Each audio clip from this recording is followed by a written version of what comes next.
And welcome back to the Cruise Dynasty podcast. Back at it again, where it's all about the fake stuff. You can follow me at Crew Matt Hamm.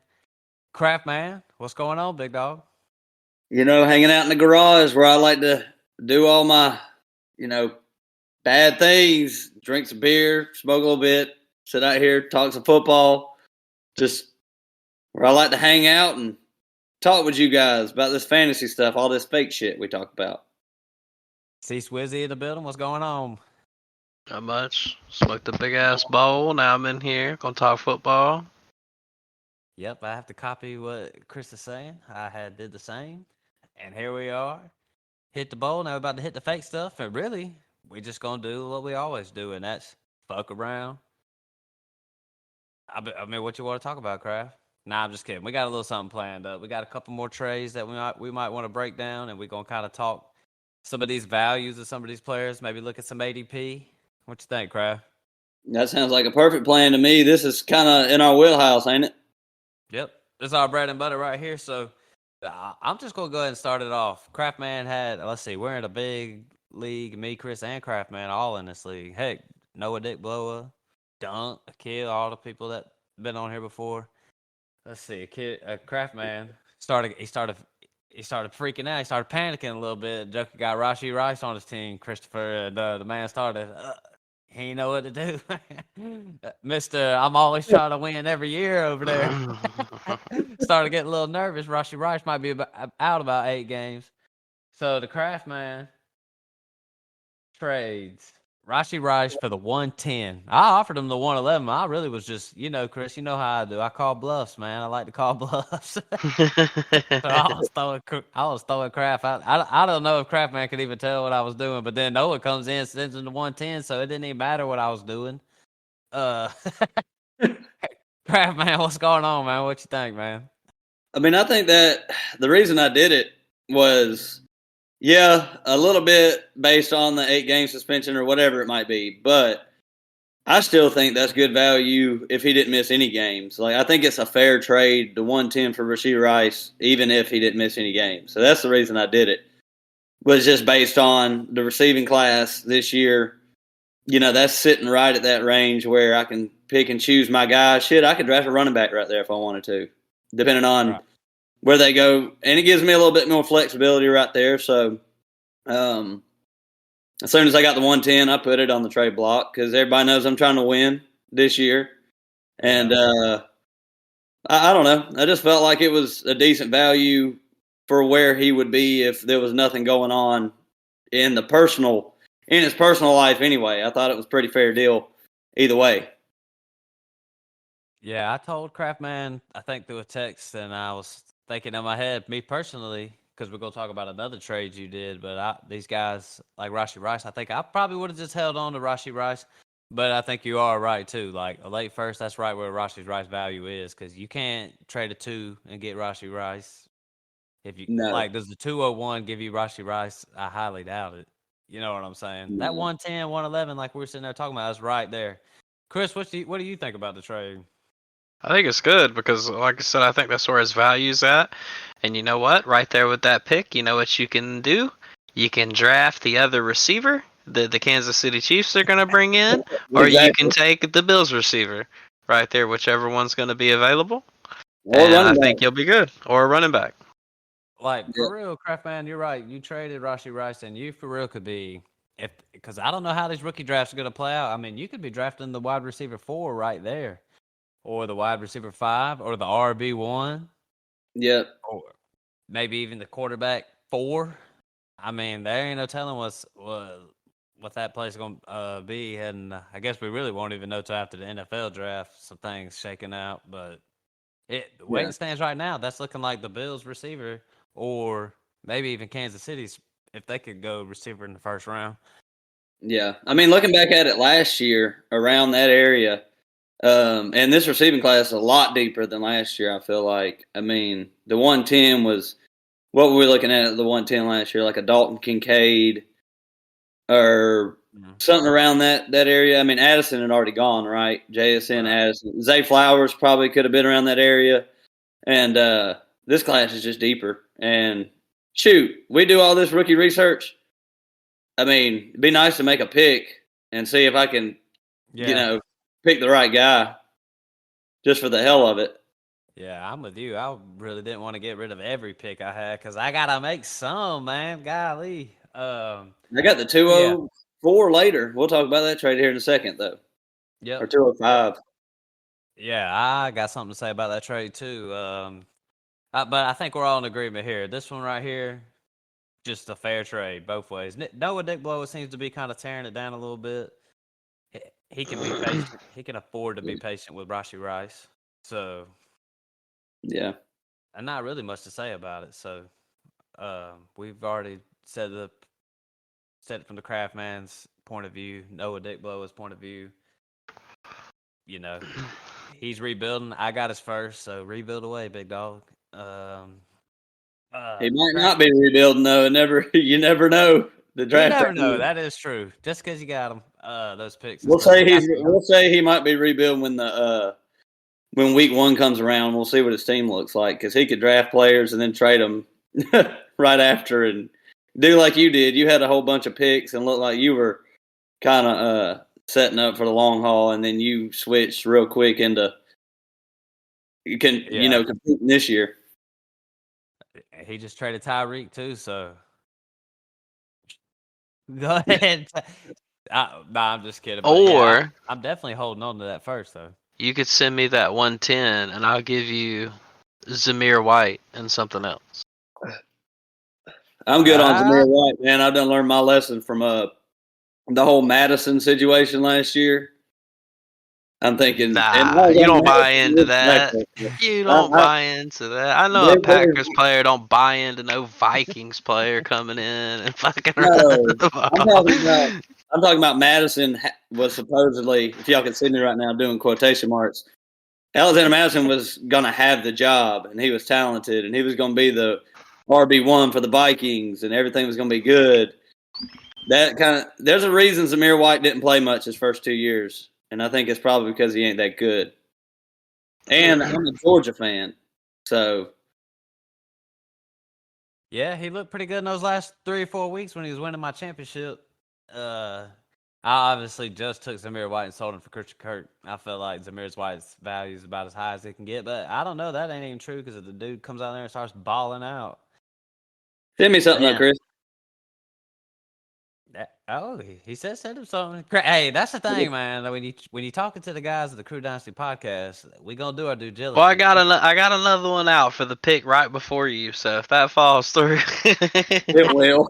He too got it. I offered him Rashee Rice for the 109. He declined it right away. So that told me that Rashee Rice. He offered me the 112 or the 111. Yeah, 112 for it. The Zamir White? Hmm. I'd probably smash on that. What you say, Craft Man? I want that 9th pick. I want that 9th pick. You might as well try. Yeah, you might as well. Yeah, it sounds like you got a little something stirring, Chris. See, Swizzle. Yeah. I could just text him and talk to him about it, but fuck all that, dude. That ain't my strategy. I will say, I do want to say one thing before we go on, though. Like, yesterday, you know how I'll put stuff out in the chat. This is just how I do it. I'll get in there and I'll be like, man, ain't nobody sending me no offers, man. And then I got one from Noah. I almost fell out my chair. He offered me Alexander Madison and like a second for Justin Jefferson and Amon-Ra. And I was dying, dude. He said, sometimes you just got to take your shots, man. Man, shout out to NDB, man. Too funny for that one. But what's funny is, man, being in the home league with old Chris, I mean, offers like that float around, and especially at the beginning of our Dynasty days, those offers used to come in all the time, man. All the time. And I've sent out my share. I'm talking about hundreds of crazy trades. But like NDB said, you gotta take a shot. Here's your next trade right here. It's another one Craftman did because Craftman I Craftman like can't this see one me. too. Craftman can't see me, so and I can't see his face. But he started getting a little nervous. Oh, Nico, they bring in another receiver. Oh, I can see Nico's you. old Nico, next thing you know, Craftman's sitting on the top of the world there. Rashi Rice is drag racing. Nico is getting replaced. Like a lot of things going down. I'm just kidding. But Craftman trades. No, I'm gonna just say what Craftman got. Craftman got Devontae Adams and Evan Ingram and the 205, and Dunk got Nico Collins and Javonte Williams. The only guy out there willing to buy Javonte Williams from you is Brandon Duncan. So if you're in a league with Brandon Duncan, He then you're gonna wants want to. Javante, dude. He wants him. He wants The new Javonte. Judy. He likes them Broncos. I thought about we're gonna be waiting for that Javante breakout for a while too. This I is gave his him last year. I did him like he did me. I gave him the face palm, dude. I was Damn. just about to say. I was wondering who did those emojis on the I trade. did the face palm. I just if you're out there listening to the pod, can you see who be doing the face palms and the laughing emojis? Because I can't figure it out. I just want to know who be doing them. On Sleeper, yeah, it's hard to figure out who does it. I'd be thinking the same thing, but mine and Dunk's conversation while we were trading, he said Nico and Javonte are the only players I like on your team that are in my price range, and I pretty much just messaged him back. I was like Nico and Javonte are at their lowest value right now, so I'm really just holding them. And the next thing I know, he sends me a trade, and I'm like, when I first seen it, I was like, ah man. But then I got to thinking about it. I was like, that's pretty damn good because I'm trying to compete. I think Devontae Adams is going to outscore Nico next year. Evan Ingram is like PPR god at tight end. He was a tight end 2 last year. I got Trey McBride, but after that it was like the Scoon Man and Tucker Craft and whatever. A bunch of people I'm going to end up dropping after this draft. So Yeah. I was just like, need another tight end, and I'm not going to get one in this draft, so might as well go ahead and go all in and compete. That's what I was going to try to do anyway. That's what I'm trying to do with that 110, but I'm glad I got to hold on to that. I'm glad he didn't come after the 110 and came after Javonte instead. Right. All right. So I'll And tell you. that's why he gets the face palm. Hey, it All might right. work out. He bought low on him, and because I will say that, like Matt was saying, I was shaking in my boots a little bit, but I wouldn't have done that trade if Diggs didn't come to Houston. I mean, bottom line. Oh yeah. Well, I mean, if Diggs don't go to Houston, I mean, what's it take to get Nico Collins? A lot. If Diggs A don't lot. go, like Yeah, like All right. 105. So I already talked to Kraft Man, and this is my opinion on the trade. I already told him. I said I would have held Nico Collins along with Rashi. I would have held them both. But with that said, the second half of this deal is where I feel like Kraftman kind of, I don't even know. I mean, took off on this one value wise. But with that said, we say this all the time on this podcast. A dynasty trade is a dynasty trade. Like just because a trade looks one way today, it could look so much different even from a week from now. and just because it looks good for one person this year, that doesn't necessarily mean that next year it's going to look the exact same. Yeah. So my thing is, you're selling a running back, which I'm always down to sell running backs. I sold him for a 25. I sold Javonte for a 25 first. I'd say Craftman might have got a little bit more right here. He got Evan Ingram, and then the 205 in a deep draft class. Evan Ingram, dude, and Kraft. I say this all the time too. The tight ends, I could really not give a fuck about them. I definitely want Evan Ingram on my team. There's games where he gets 10 targets a game from Trevor Lawrence, so 1.5 per catch. He was 205. Evan Ingram was 2 receptions away last year from setting the all-time record for receptions in a single year for a tight end. Yeah. So and this is a tight end premium. So like you said, 1.5, no brainer. yeah. So on that, yeah, crap, man. I feel like you definitely came out on top on that trade. But hey, we'll see. All you can say is we'll see. Yeah. Another thing about Nico too is even before Diggs came there, I had my worries that maybe that Nico season was very similar to like the Devontae Parker season of old, because we do a lot of research, right? And there's not a lot of like 3 year, their third year breakouts that continue to be good. So, I mean, even if Diggs didn't come there, there was a slight chance that that could have been some kind of fluke. But I still side on the fact that C.J. Stroud was just a good quarterback and Nico's a good receiver. So I don't think I got over on Duncan at all. I mean, it might work out great. Javonte might be great coming off second year off his ACL. Nico might explode still with Diggs there, being able to be a deep threat, catching. I mean, he didn't have that. He only had 80 receptions last year. I think he can get close to that again. Average 15 yards, 17 yards a catch, and score a lot of touchdowns still. So I think he's fine. Pretty much another fair trade. You know, ain't nothing you can complain about. I wonder what the trade calculator says. I bet since it's a Duncan trade, I guarantee if you went to keep trade cut, that shit probably says fair right in the blue, right? I do give Dunk some credit. He offers fair trades. Out of a lot of people in the league, I know Chris does. You do. Dunk, me and him go back and forth. We've seen a lot of trades that didn't get accepted, but I mean, we always stay pretty close to what we want. We're just a little bit off most of the time. And some folks are just a little more stingier. Dunk likes to be a little more stingier. Heck, we're in a league with Will Savage. That man's stingy as all get out, man. Can't even get a reply from the man. I been wanting some of his players, and he said sends them offers. Yeah, he does say send them offers. I got a question for y'all though. I know Chris said in the last episode that he just gets a trade and goes.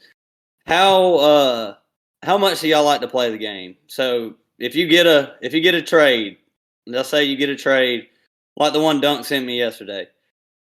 There was a thought in my mind that, man, if he sent me this, I could counter and maybe try to get something else. Do you always counter trades, or do you just accept the first one that comes in? Because if you do counter and it kind of, pisses the other guy off, maybe they just take the trade off the table to begin with. I would say that there are certain, this is going to vary from league to league and person to person. You got to know how many times you can counter before the other person's just going to be like, okay, you're not fucking serious, or you're fucking around too much. And I get like that too, though. And especially with Duncan, because like I've said it in the pod before last season, this dude Duncan, I had the messages on my phone. This dude texted me every day for like 4 weeks fucking straight, trying to get somebody, dude, and it never came to nothing. Like, and like, I mean, I wouldn't message him back. I'll be honest. Like, I'm not messaging this dude back. But like, that's me saying no. Like, that's me saying no. And like, just hit decline though and move on and just message and be like, we ain't. Me and Dunk have went on for days, like you said, and I'll just finally end up being like, we've tried every angle of this, so we're just gonna call it right now until something else comes about. Yeah, but I normally do send a counter and try to get something like it. But if I think it's like really fair, or it's like something that I want that I wasn't expecting, like I'll say, well, obviously the Josh Allen trade in the middle of the year where I got Josh Allen and Mark Andrews, like there was no hesitation on that. Like I accepted that shit immediately. I looked at the Justin Jefferson Josh Allen trade probably for about 3 or 4 minutes. Like I was in the middle of playing the game and I got that trade and I'm sitting there talking to my buddy like, hey, I think I'm going to do this. So I was like, yeah, I mean, I'm going to lose out a little bit on this, but I think that it'll work. Accepted it. I didn't send another offer. And I know y'all were saying that I might have got the 106. Now I'm kind of like, fuck, I might should have tried it. Yeah. I think if I would trade let's just be the craft just for hypotheticals. If you had the Justin Jefferson and the 106 and you could get Josh Allen, I'm probably doing that, wouldn't you? Yeah. stuff. I probably would because, as y'all see, I live in the moment a little bit, and I'm a little bit worried about Justin Jefferson. I mean, if there's anybody in your league that you can take advantage of not recent news but recent happenings, sometimes I do overreact to like living in the present. Like the Justin Jefferson situation right now is not as good as it was. So, and I mean, the thing with Jefferson that I'm most worried about is the situation is pretty much black and white. You can see it. It's either Sam Darnold or it's a rookie quarterback. That's it. It's not like a savior's coming in there Isn't to it be a just for great. 1 year though, right? Well, who's coming? I mean, but I feel like the Vikings are going to be good enough It's where not who's coming to me; it's who's leaving. who's leaving? Who's leaving? I was Josh gonna say Allen? Justin Jefferson might be leaving, though. I He have heard a could. lot of stuff. That'd be crazy though. I He heard about could. him going to where did I hear? I I heard heard some crazy. Cincinnati. I've heard crazy shit. Yeah, me too. I think I heard Kansas City. I heard If Justin Jefferson goes to Kansas City, that shit would be crazy. I That would be tight. I mean, Man, look, I got something to say. I want to say something about talking about the trading and going back and forth. And my thing is this, Craft Man, is I will go back and forth with anybody as long as they want. You know what I'm saying? Like I'll go back and forth. And I do like trading with people like Dunk because it's like counter, then you got to counter, and you know what I'm saying. So I do like doing that kind of stuff. DT too. You counter, he'll counter you. You could work something out. I pretty much just did that with NDB. I would say what turns me off from a trade is just like that initial offer. If it's just something goofy, yeah, you got to I ain't send even something. responding. Yeah, I'll let And, you. Yeah, go ahead, Matt. and with that said, like I'm not even I send my share of goofy stuff out there too. You know what I'm saying? But you never know. Some people, just because I think it's goofy, some people might kind of think it's in their, think it's the range. Like everybody's values are different and stuff. But what I'm saying is like if I get that goofy one, we're probably not gonna talk and counter and stuff like that because I can already tell we ain't close, and I really ain't even gonna fool around. That's how I felt with the Bryce Young with the Akil. I was just like, we're not close. We're What not was even he close. offered again? So it was like Justin Jefferson, Justin Jefferson for Bryce Young. Yes. Yeah, I would like to buy low on. That's one player that we could talk about here. That's not This low though. Justin that's Jefferson's not not low, low. obviously, but I would like to Uh, buy low on Bryce Young. But so yeah. yeah, Bryce Young, Devon Achan, and a second For For Justin Jay. Jefferson, JJ. for Amon Ra, right Oh, there. for Amon Ra. And then he offered no, same thing for Justin Jefferson. Yeah, same thing. Yeah, I mean, I do have something to say about like star players like Amon Ra, Justin Jefferson, just all your star players. If you're doing a trade with them guys involved, I'm not taking like four players who are average. You have to have a No. star. You got to have a Mm-mm. star, like a star athlete, a star fantasy player in that trade. Like if I'm gonna give you Jamar Chase, Chris, Amon Ra's got to be involved. You know what I'm saying? I'm not Right. doing. Nobody would do. You know, you wouldn't give up Amon Ra for like Christian Kirk, Deontay Johnson, James Conner, Javonte Williams, like all four of them guys. Yeah, it's Do not. like It looks Amon cool. Ra in like 2 seconds or something. You just send Chase on over this way, dog. I can't do Man. it. I love Amon Or Ra even though. I maybe really a do. 25 first.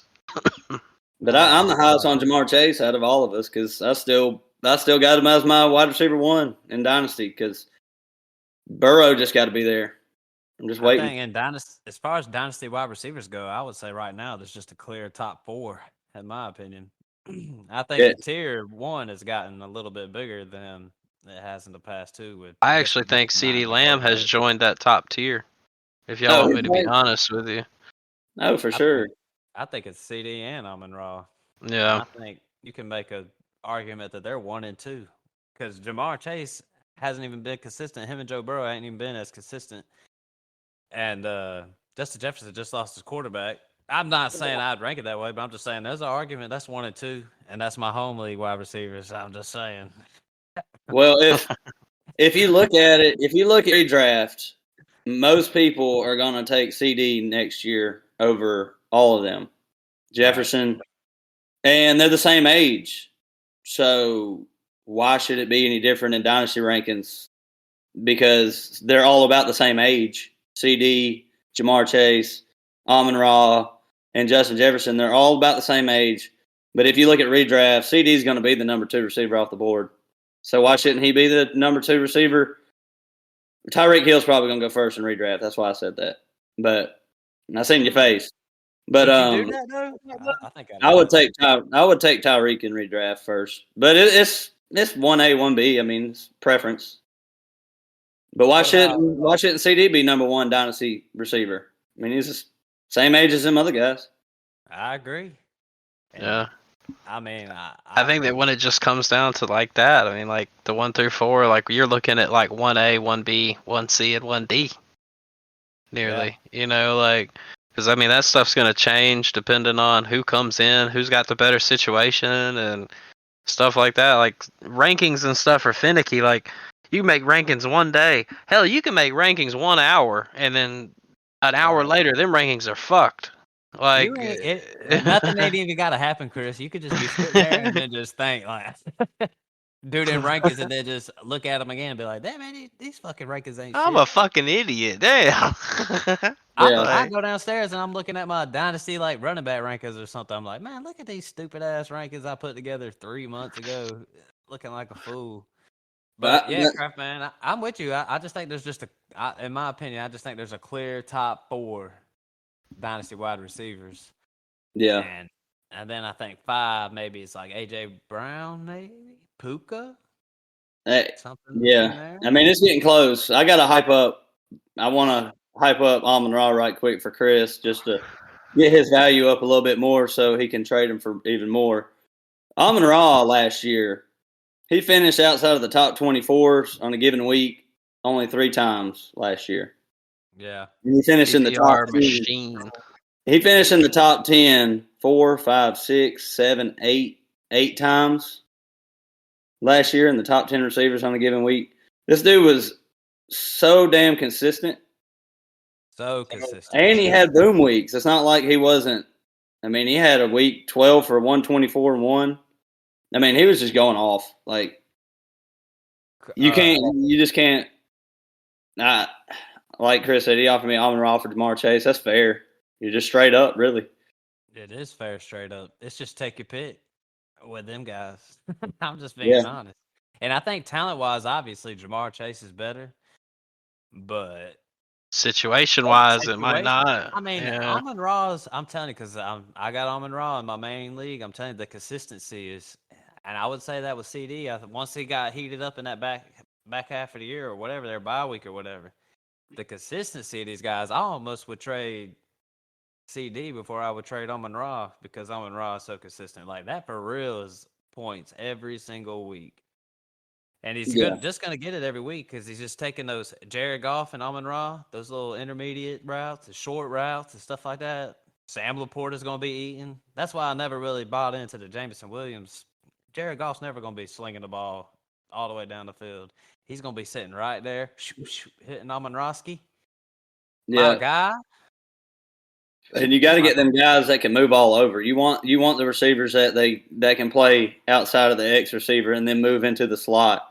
And where teams can't double team them or put their best corner on them the whole entire game, like that it's just going to be the same thing over and over again. CD and Amon-Ra are probably the safest receivers that you're going to find because they just get moved all over the formation and teams can't scheme them out.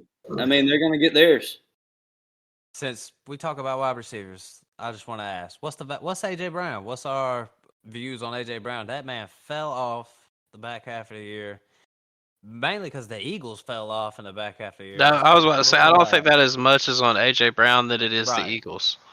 So the whole thing went just kablooey. Yeah. You know what I'm saying? I would probably have him at. Well, I'm sitting here just thinking in my head, like, who do you have ranked higher?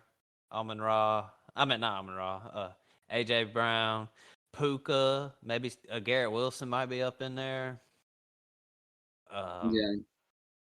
I'm But just ready to Nothing. see Garrett Wilson, Aaron Rodgers. Like, I just want to see it for yeah, more than a same. minute.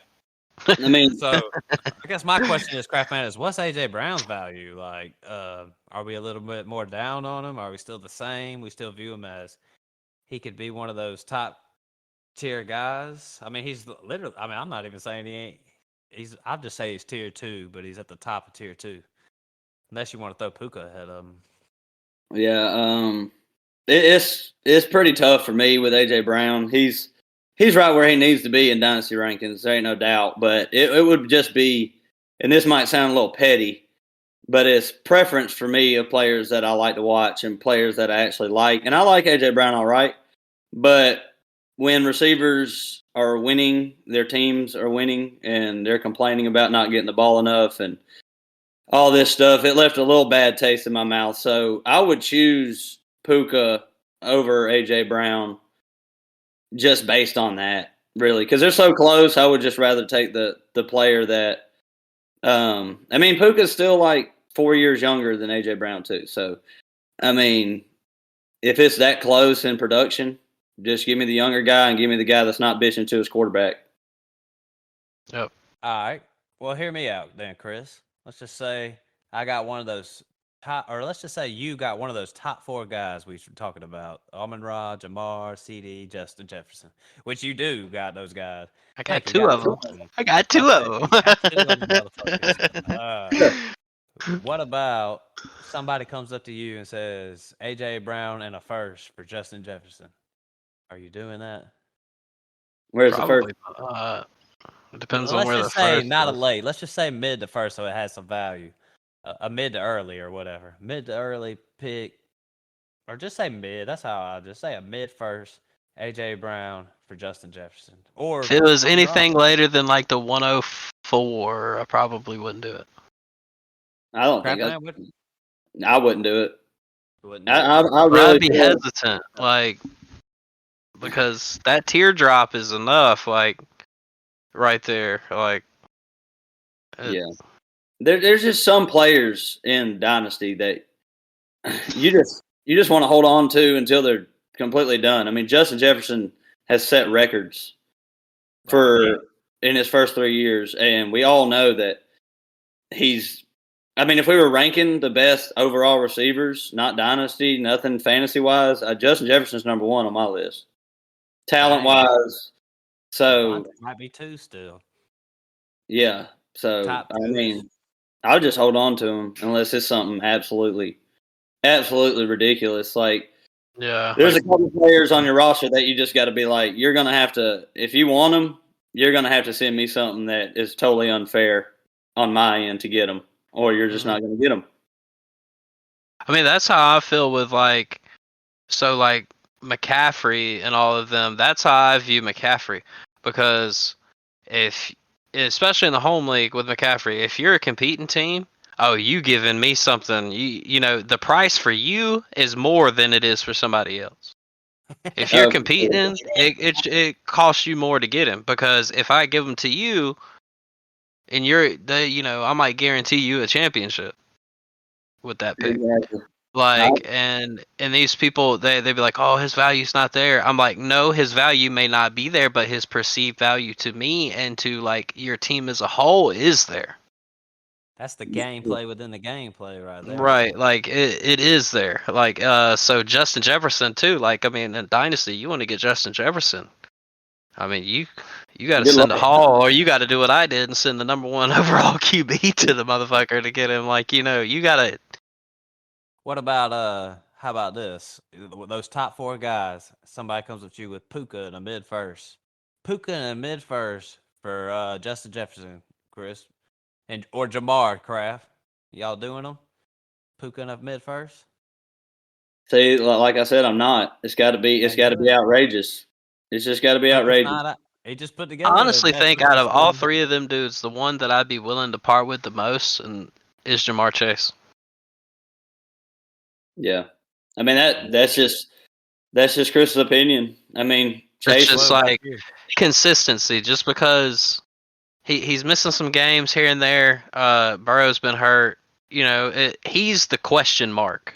Justin Jefferson has a big question mark as well, but you know, it's just harder to me because like Justin Jefferson to me is like perceived. That's the one. and I feel Like like Chase is the least of the question marks because out of all the guys we're talking about, the top guys, we don't know how long Dak's going to be in Dallas. Hopefully they re-sign him. But I'll be they honest, we didn't, don't know how long CD is going to be in Dallas. and they didn't re-sign him. Jamar Chase is stuck with Joe Burrow for a while. But I will agree if Joe Burrow can't just keeps getting hurt again. Like if Joe Burrow goes out in Week 5 this year and misses the rest of the year, I don't know where I'm gonna be at with Chase, and it has nothing to do with Jamar Chase. Yeah, yeah. It's like I know you're talented. Like I know that. Like whenever he's saying just throw me the fucking ball, like it's got merit, right? Like he's just got to have somebody that can throw him the fucking ball. Like, That's the problem. Agreed. But if So, Burrow wasn't injury prone, I think Chase. That's why I still got Chase at 1. I just got to Chase has believe been it. a little injury prone as well, though. No, he's yeah. been out like he had like some hip issues one year or something for a couple games. But I mean, Amon Ra missed. He missed a game last year, just one, but he missed like 4 games the year before. Yeah. So I mean, they're about the same as far as missed games. And Jefferson missed what, like 8 games last year? I mean, Yeah. Jefferson did miss a lot. CD hasn't I missed just any. think, yeah. So I'm just worried about this contract for CD because I see a little bit of a prima donna in CD, and I could see him holding out. oh yeah, I Uh, saw some. I I mean, don't. I don't even know. Yeah, I don't see that much in CD. I think he just. Yeah, I don't know. It was I different. He can went see to the him. coach behind the scenes, not in public, and said, "Hey, the team would be better if you got me the ball." It wasn't like AJ Brown on the sideline cussing out his quarterback right on national Oh, TV. I'm not even talking about that. Like that, I'm perfectly fine with. Like, I agree with that. Like, no, AJ Brown looks like a fool for doing stuff like that. Yeah, Like, you in a new system, new offense. There's gonna be some struggles, and there were struggles. And Jalen Hurts probably should have been throwing this dude the ball sometimes, but a lot of the times that I saw him bitching, this dude was smothered. This dude couldn't catch that ball. Like it was gonna be a pick or it was gonna be tipped. Like he's looking for other options. yeah. Well, And I want to talk about another receiver that is more kind of a little more polarizing to me from the Eagles. That has, if you look at ADPs, he's dropped. Devontae Smith is a buy low right now. I feel like you said, talking about the Eagles, they had a new offensive coordinator who they just pretty much they hired from within to see if they could take over the position, and he couldn't do it. They got Kellen Moore this year, who seems like he's a good offense coordinator. And they got Vic Fangio as defense coordinator. They got some some vets on the coaching staff now. And I think the Eagles should pick it back up offensively. And but Devontae Smith has taken a big dip in the last year or so. Well, I'm looking at some ADP, Superflex ADP, and right here, I'm just looking at wide receivers right here. It's got him as wide receiver 13, behind Jalen Waddle, Neighbors, Olave. He's ahead of Ayuk, DJ Moore, Nico Pittman, Drake London. Drake London's value hasn't gone too high for me to, at least not in this Superflex ADP right now. But Devontae Smith, wide receiver 13 right now. I mean, the ADP says something, but I feel like when you talk to people in your leagues, they're not as high on Devontae Smith as they. Like Noah has him in our other dynasty league, and he's just like, I just got a wide receiver 2 right here. That's all I got. Like, Yeah. he wants a stud wide receiver. I mean, is there any way that you can pair Devontae Smith with a pick and tier up, or is there a way that you can, if you have like a Puka Nakua or something like that, would you be willing to tear down for like a Devontae Smith and a first, Not for like Puka. trade Puka and for Devontae Smith and a first? Well, let's say this: would you trade Puka for Devontae Smith and T. Higgins? Honestly, yeah, I probably would. Man, I don't know, man. I don't know stuff. With Devontae Smith and T. Higgins. So Devontae Smith gonna be the second on the Eagles, and when the Eagles get going, he's gonna have to throw the ball to either Goddard, AJ Brown, Devontae Smith. Devontae Smith had his Gabe Davis year, I think, last year, to where it was like he wasn't doing shit or he was going off. And then shit, T. Higgins. I He's just need to always see hurt. T. Higgins go somewhere. That's what I'm ready to see T. Higgins go. And I don't even care if he stays with the Bengals. But really, I would like to see this dude go somewhere because I think this dude is a wide receiver one, and he could easily be the number one option for a team. He's hurt too all the time. Yeah, it's Devontae Smith is tough, but his ADP is like, all right. Would you rather have him or Ayuk, Craftman? I would rather have. I think I would rather have IU What about because there's a chance that IU gets. And it might be a bad thing that he gets traded, but there's still a chance that IU goes to like the Bills. Buffalo? They can't figure out his contract right now. They can't figure out a number. So either he's with San Fran, or I think he's going somewhere very good. And they're both so similar to me. And Devontae Smith. Say you have Chris Olave and somebody comes at you with Devontae Smith and a first. Oh yeah, I'm definitely doing that. Chris Olave is whatever to me. Chris Olave is kind of that guy. I feel like he's getting in that very talented with bad quarterback play range. He's going to be like, unless something changes, we might just be looking at this guy like DJ Moore was with the Panthers or Terry McLaurin was with the Commanders. Like the ceiling just with Derek Carr, I just don't see how Chris Olave could jump up and be like a league winner. He's solid though. Not talking bad about the player. Just Derek Carr ain't good. All right, fellas. I'm gonna bring up one more situation, and then we're gonna wrap this thing on up. And it's pretty much been a wide receiver episode. Trade talks, wide receivers. I got one more for you, Craft Man, and this one to me is well, I don't know. Here's how I'll say it.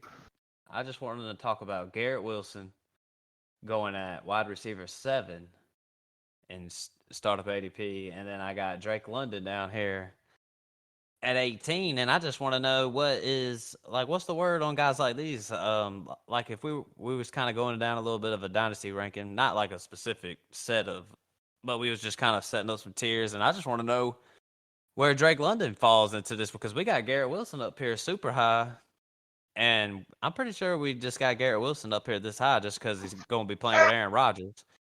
Drake London just got him a quarterback. I'm just wondering if are we gonna start viewing him up there in the top 10 as Superflex ADP? I mean, where he's going, I would take him over a lot of guys. I don't think Drake London's ADP is caught up from when Kirk Cousins came over to Atlanta. I think his ADP is down that low because the everything that we've got from people drafting doing startups. There's not a whole lot of people doing startups right now. And that's just where he was before Cousins came. But, I mean, if you look at redraft rankings this year, they're back-to-back. Drake London, Garrett Wilson are back-to-back. And I think they're going to be back-to-back pretty soon here in Dynasty. So, Drake London's not buying low right now. Redraft, who you got? Drake London, Garrett Wilson, if you got to pick it. We'll wait till after the NFL draft. I think the Jets could bring in somebody. Brock Bowers has been, mocked to go there. They could get another receiver. They really don't have anybody outside of Wilson.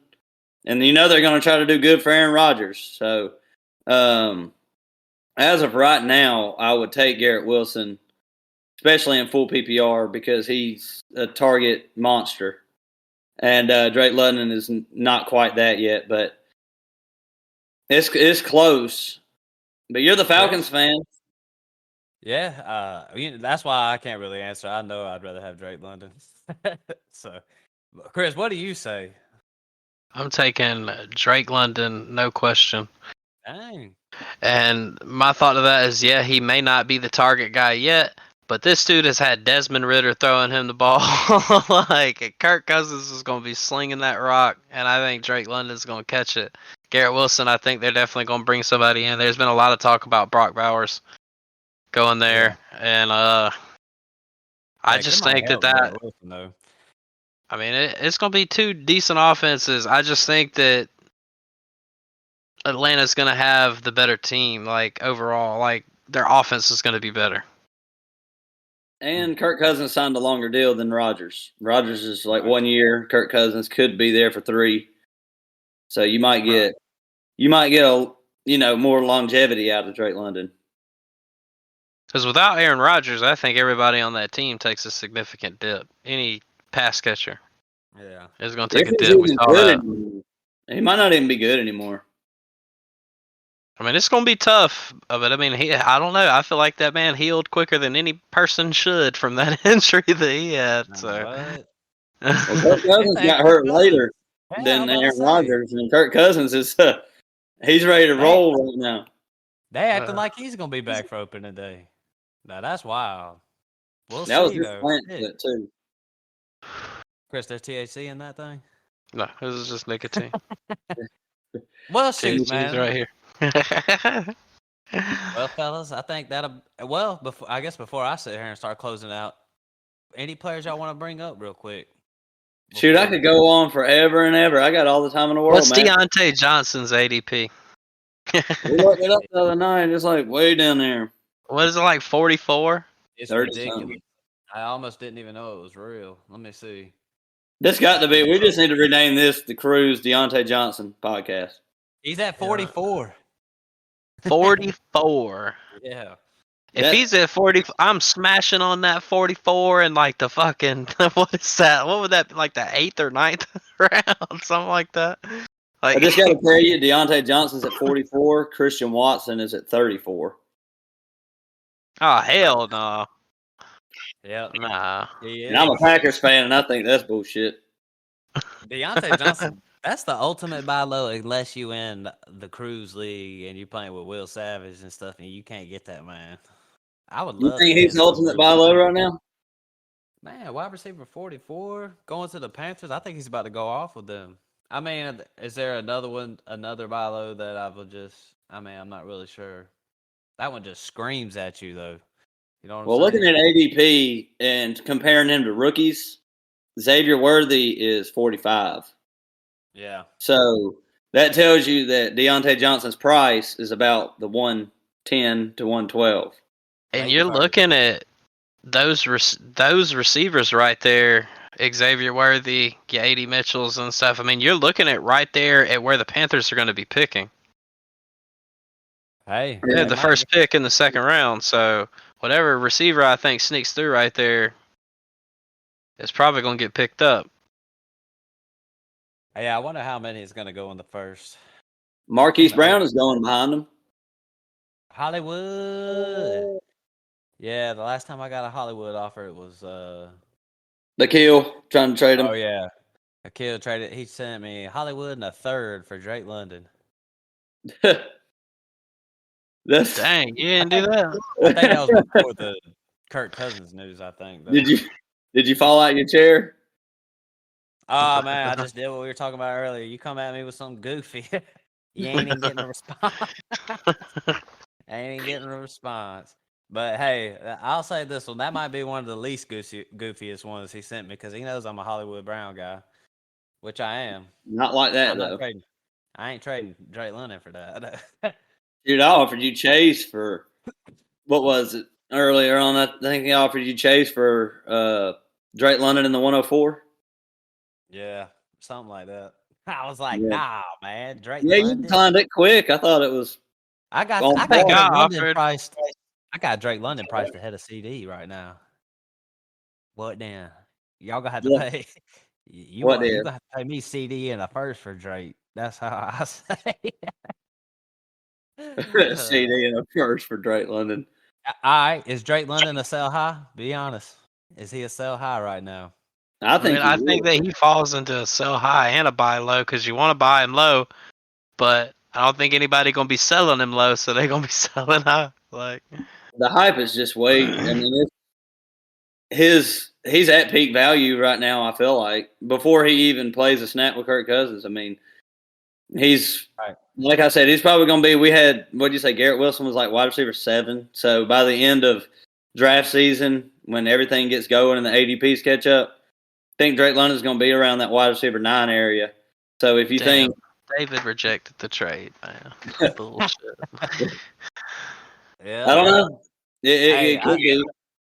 I tell you what, I will say this. I like being in a league where there's a lot of guys willing to trade. You know what I'm saying? Not that being patient and all that isn't a good strategy, because it is. Like, especially while everybody's trading and you sitting patient, like, you can definitely make it work. But I do like being in a league that's active where things are moving. You know what I mean? Oh yeah, me and Dunk were going back and forth. I sent him. Well, I first started off with the 110 for Devontae Adams. That's where I was going, and then I sent him Javonte in the 110 for Jonathan Taylor, and he was like, "That's not what I'm looking for." So, I mean, I would do that. I was willing to go down the list with that trade. I was going to go Javonte in the 110 for Saquon. I was going to go for Jonathan Taylor, not Devon Achane. If we're talking about a player who I think is a little bit on the high horse right now, Devon Achane is a little bit. I think he's a sell high right now, but that's my opinion on him. Yeah. What do y'all think about Achane right now? He's like the toughest one to talk about to me. One of them, anyways. Yeah. Heck, I guess Kyron to an extent, but the H-A, man, that duck is just sitting there. I think it's really going to take until they stop signing Raheem Mostert to these deals for us to really see H. Like, I think it's perfect. I think it's perfect for Achane because he's too small to take a workload anyway. I mean, you would I rather. know, but I feel like they throw the ball enough for him to be on the field for a lot of the snaps. Yeah. But his yards per carry and his touchdowns are not. It's ridiculous. They're just not sustainable to me. I'm gonna be real, Kraft man. I mean, we said that, and then for like 3 weeks in a row, this dude was just going off. I mean, Adam Thielen kind of did the same thing. You remember when Tony Like Pollard him was the going backup and he was like that? Yeah, I remember talking about how good Tony Pollard was. Yeah. You know where he went? Just to the NFL player graveyard, dude, is where he went. The Tennessee Titans. I feel like if you're like over the age of 25 and you get an offer from the Titans, you may as well retire after like a year or so, because I think it's done. I mean, it's kind of like when backup running backs come in, defenses react accordingly until they understand that this guy's a threat. And I mean, it was the same thing with Tony Pollard. When Zeke was out there pounding the rock and then Pollard came in, he was just changing pace, pass down back. Of course, his yards per touch was higher. He was catching more passes.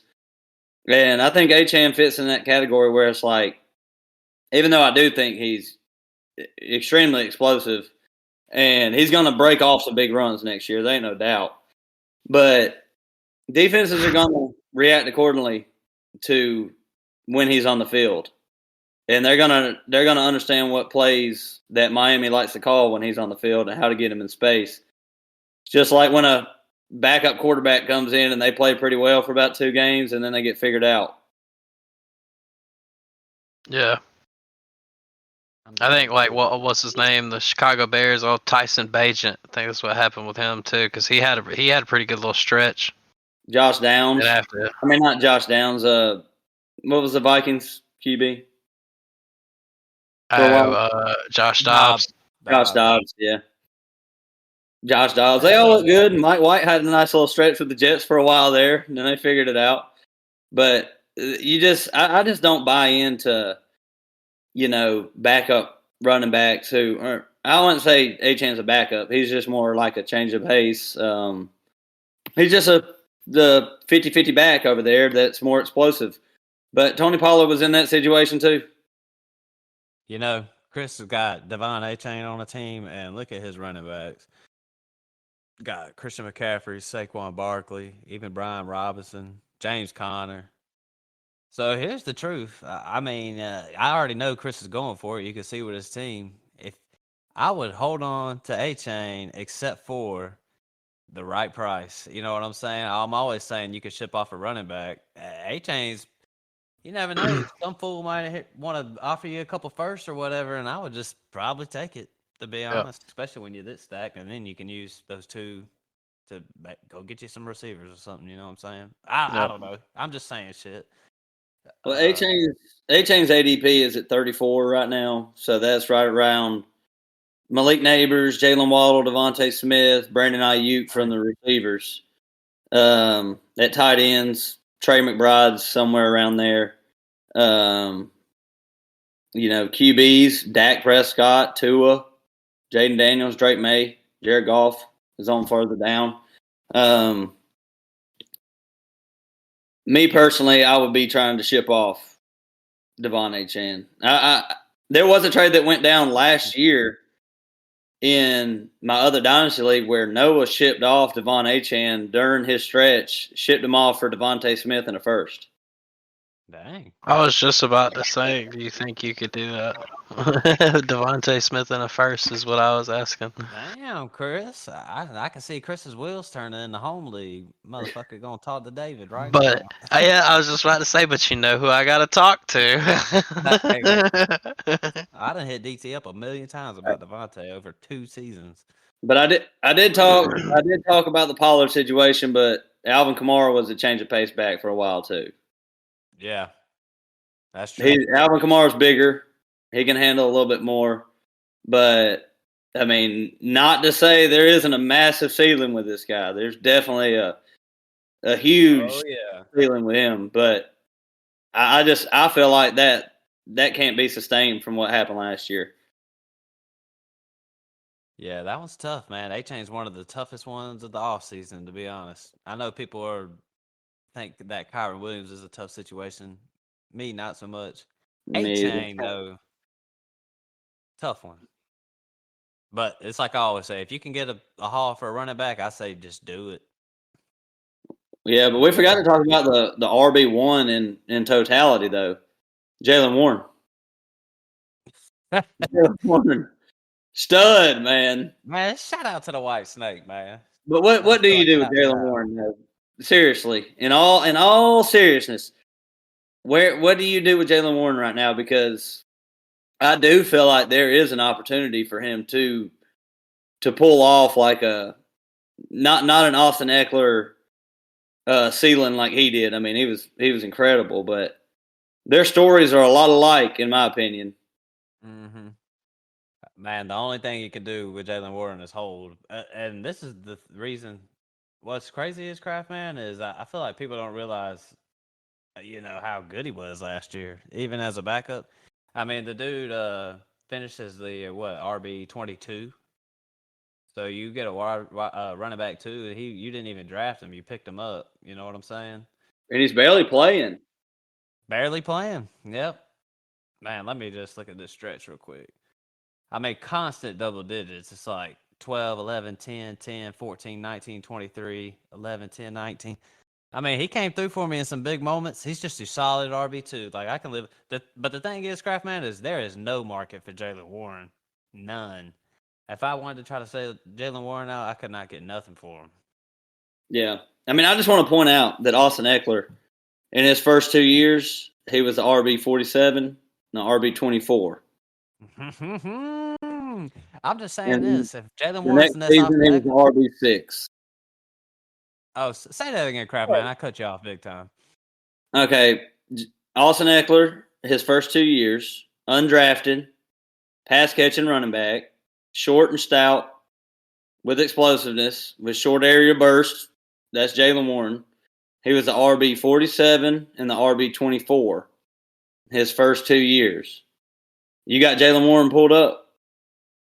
Right, he's right here. Well, just on my team, yeah. Jalen Warren was the RB47 and the RB25 in his first 2 years. Austin Eckler was the RB47 and the RB24 his first 2 seasons. Well, Sounds like they need to ship Najee on out. And, saying. man, my home league is like, man, if Jalen Warren turns into Eckler, I'll be winning titles for years to come. It sounds crazy, but talent. What do we say? Talent wins out. Talent does win out, unless you in a bad situation. No, just kidding. Well, I partly believe that though, somewhat. I traded Jalen Yeah. Warren, so What'd you trade him for? I traded Jalen Warren and Rashid Shaheed for Joe Mixon. What's crazy is you traded them to the White Snake, right? Yeah. What's crazy is if you would have played the game a little more, you might could have got way more, knowing that price range. I think that trade happened so close to when we recorded that was the name that came to Levi's mind because we just done that. I don't think he was that high on Warren until we made the trade, and then he was like, "Oh, it was just fresh on his mind a little bit." Like, when you make a trade and you get some guy that's like if I get Chase Brown or something, it's like, man, Chase Brown could be the best running back for the Bengals, and he could blow up. I would love Chase Brown. What does it take to get Chase Brown? And just a second, can I get him? I try to look at it, Chris. You hadn't talked in a while. What you think about Brown? I mean, I just worry about maybe bringing somebody in. Yeah, they still could, even though what did they do? They signed Zach Moss or something for a year or something or something like that. Yeah. So I think that was it. Yeah, the Bengals. Yeah, they do.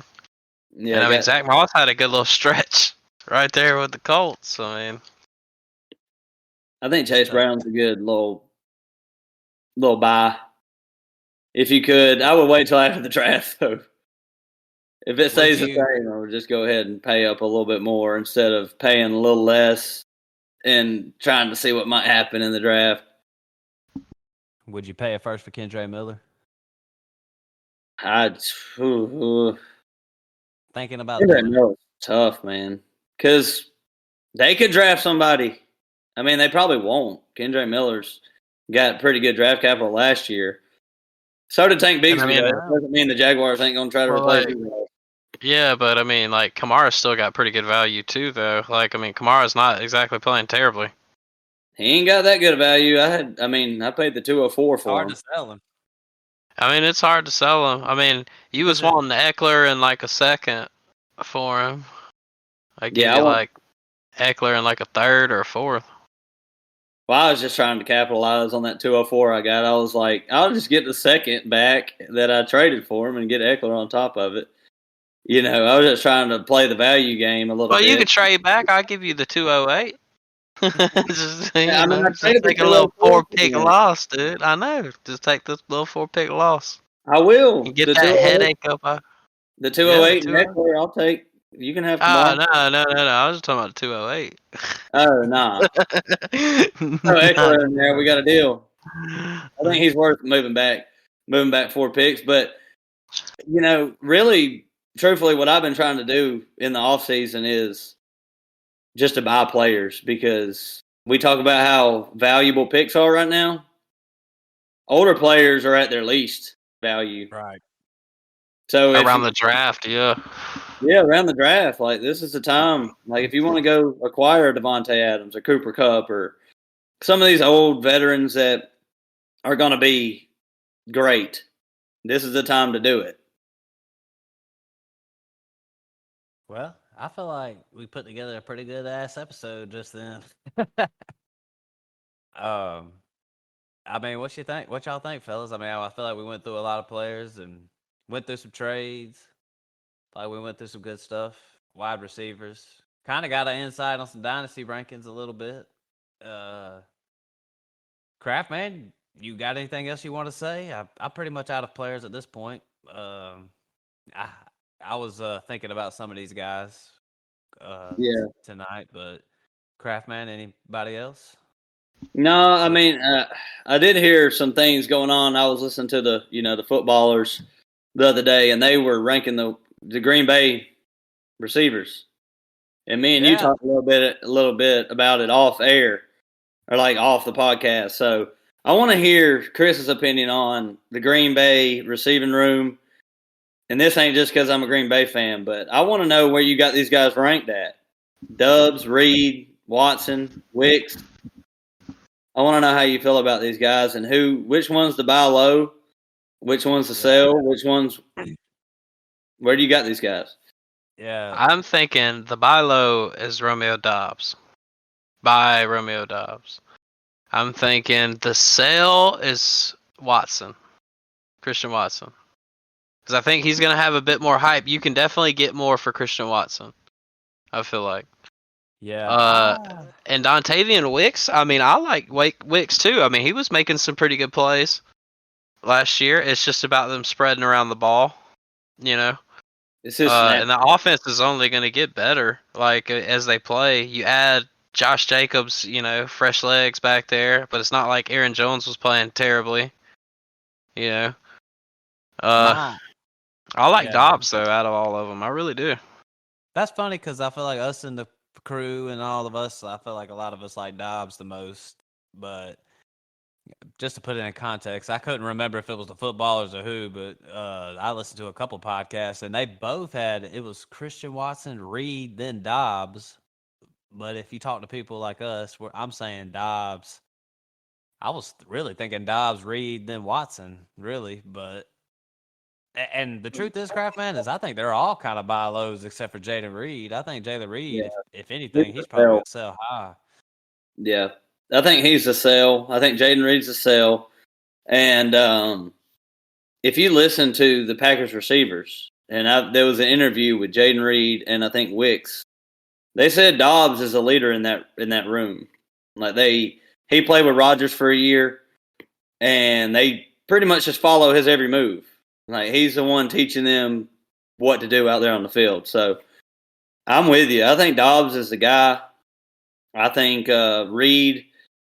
I love Jaden Reed for NFL, for the NFL and for the Packers, but most of his production came when Christian Watson was off the field, when he was injured, which Watson is always injured. But Reed is more gadgety than these other guys. So I don't think his production is going to be sustainable for fantasy. I would sell Jaden Reed. I'd go buy Watson and Dobbs. And Wicks, he's talented as shit. I would rather, watching the Packers all last year, I would rather Wicks be on the field than Watson myself. If they would just put him in as the third receiver, I would rather him be out on the field. But I ain't the one who drafted Christian Watson in the second, so he's gonna have to be on the field. Yeah. Yeah. That's a good one. We'll be talking about the Green Bay Packers a lot. I think that they should temper Christian Watson's snaps to where whenever he comes in, they know that they're going to try to get him the ball. Like, and you don't even have to be like a small snap share, like a 30% or something like that. Like, you could just swap it up and, like you said, put Wicks and Reed in and run something where, you can get Christian Watson the ball in space and let him get that speed up. Rather than just having him run routes the whole game and, he's getting hurt. He's Gabe Davis, man. Yeah, I mean, I was about to say, he has those Gabe Davis qualities. Yeah. The frustration. There's a guy in this rookie class who I think is Christian Watson, and that's Brian Thomas. I think they're the same player. A lot of people got Brian Thomas as the wide receiver 4 right now. A lot. Well, a lot of upside with Brian Thomas. A lot of upside with Christian Watson. I mean, they're both crazy physical athletes, but their route running just needs to be better. Yeah, man. I remember for Christian Watson, it was like literally his first play of the game, or at least his first target, where he had that bomb against the Vikings and he dropped it. You know what I'm talking about? Oh yeah, yeah. 75-yard touchdown, just not there. Man, as a rookie too, crazy. Yeah, he's got hamstring issues, and it's not one of them things where it's like, it's just a random injury. He really does have hamstring problems. Yeah, like it's a recurring issue, which is tough for a guy who's fast and wanting to get down the field. Yeah, so I mean, I think Wicks, if you could just go out there and just try to get Wicks on your team. It's not a bad idea to just go ahead and get one of these guys in your lineup or just on your team and just see what happens, because you don't have to pay that much to go get one of these guys, and they might end up just becoming an alpha receiver. I mean, Dobbs in the playoffs really just showed out. Was eating, dude. He was eating. And he's consistent. When we talk about that consistency, I feel like he'll be the most consistent of them all. I think Jaden Reed and possibly Christian Watson, those spike games are coming from them. The more Jordan Love plays, the more consistent on the field he's going to get, the better decision making he's going to get, and the more he's going to learn these guys. So, but we all had Dobbs as one, right? We all had him as the number one between us. Hey, what does it take to get him, Matt? If you weren't very high on Dobbs, just say you were just a normal little dynasty player out there that didn't have no bias towards Dobbs. Like, what is it? What would you pick him up off the waiver wire? I think late first. Late first will get it done. Me personally, if you offered me Dobbs, it would have to be like a top 7 pick, man. Really? Late first don't get it done for me. I've been sitting here saying I think Dobbs has a top 20 year next year, and when he does, I will be winning championships. This is crazy, but Dobbs or Nico? Like for next year? I'm taking Dobbs if we're talking next year. If you offer that trade, man, you can get, if you were to trade Nico, you can get Dobbs plus. Yeah, I mean, I think you could, but I think that it would work out for the person that got Dobbs. But I think you could do that. But I think it would, I'd want to be on the receiving end of the Dobbs plus. Throw me the Dobbs plus. We some Dobbs guys here, man. I'm gonna look and see where Dobbs is right quick. Go ahead, Matt. Dobbs jersey. If he's higher than Deontay Johnson, though, I'm gonna be a little kind of pissed. Though. I don't know. I don't know if I said that high. I don't think I saw Dobbs that high. I don't got it up anymore. Because I mean, they would, if he's below him though. I mean, that's just ridiculous for both them guys. Dobbs is wide receiver 52 in ADP. He's going behind A.D. Mitchell, Troy Franklin, Quentin Johnston, Jahan Dotson, Jerry Jeudy. Behind Jerry Jeudy? Man, who writes this shit? Hey. Fellas, if you could turn QJ into Romeo Dobbs plus, there's some fantasy advice for you out there. If you could trade Quentin Johnston for Romeo Dobbs plus right there, and you look like a genius. Yeah. That's the rookies getting drafted above him too. Jacoby Myers is right around that area. He's at 53. Hopkins, Cortland Sutton. I don't know about y'all, but Cortland Sutton ain't even nowhere. He's only 3 spots different. He shouldn't be close to Romeo Dobbs. He should be at like 70, 75, like around there. That's just crazy. Yeah, he's down here with the bums, man. Elijah Moore. Jerry Jeudy should be down there too. I swear to God, dude. I think that dude should be way down there. But he's got that draft capital. He got that draft capital. Hey, I talked up Almond Raw for you. Just go ahead and give the people. I got Jerry Jeudy on my team. Talk him up right quick, so some people might offer me some trade offers right quick. Oh man, dude. I don't even know if I could lie like that. I'll give you a positive for Jerry Jeudy. He got a contract, so you got some stability. Hell yeah, man! Hell yeah! He's gonna have Bill Cosby throwing him the ball, dog. Come by Jerry Jeudy, fellas. He's worth a late first. We just said Romeo Dobbs is worth a late first. Jerry Jeudy's going ahead of him in ADP, so I would say bet with the people. I'm just saying the people think he's worth that much. Look, we're going to have more conversations, but one conversation we're going to have one day is the price on startup ADP versus like the price out there in the league that's already started or something. I think what the episode we're going to have is biggest blunders of the 2020s. And we're going to be talking about Jerry Jeudy. Definitely on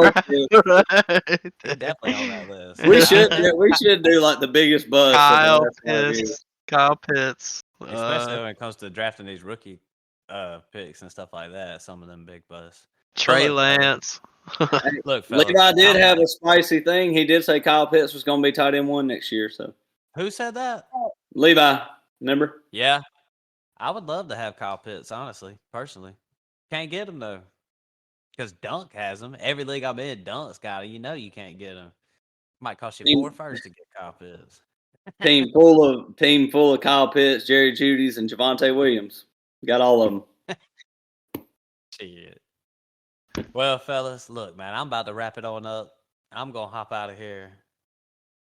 But everybody, thanks for listening to the podcast. This was another good ass episode. I don't even know how long we just went. Probably be About an about hour episode. 10, hour 20. So yeah, man. Thanks for listening to the podcast. My people, C Swizzy, Craft, man. Y'all got anything to say to our tens and tens of followers? I appreciate all y'all 10s and 10s, man. Yeah. I just get on here and I do just, too, though. like to hear the feedback. Anything y'all want to talk about, y'all want us to talk about, we will talk about, and you can also get on with us and talk about it with us. So yeah, anybody who wants to hop on, just let us know, and we open to whatever. We just a couple bums spreading our opinions out. and winning championships, Craft. Don't forget that part. Oh yeah, for sure. I'm gonna make sure we say that before we end the episodes, and we win the championships. Just make sure everybody knows. Chris definitely does. If he doesn't say anything, he will definitely say that he gets in a lot of championships. Yep. And wins them. I do. I mean, I'm sitting pretty good. I mean, as it sits right now, there's an argument that in the Dynasty, I'm the GOAT in the Dynasty League right now. I'm coming for the title then, Chris. Hey, I do got to remind y'all that in this doo-doo league, the best record after 3 years gets $320. So, there's a couple guys sitting up at the top right now that are still competing. Man, I ain't even gonna lie. I saw Matt was whooping my ass, dude, in the championship, and I was like, man, I really don't like. I want that for the clout, just to be able to talk shit. But I knew even if I lose that championship, Matt's gonna be able to talk shit, and I feel like that pisses people off more than me talking shit. So I was like, all right, whatever. And I was just like, man, if I could win this other league and cash out, because the payout on that one's way higher than ours. Shout out to Doo-Doo Dynasty. We've been talking a lot of Doo-Doo Dynasty lately. So we play for cash, man. Yeah, I'm with you, man. I'm ready for football, man. I'm ready to start talking redraft and get on into it, man. Hate the all season. Yeah.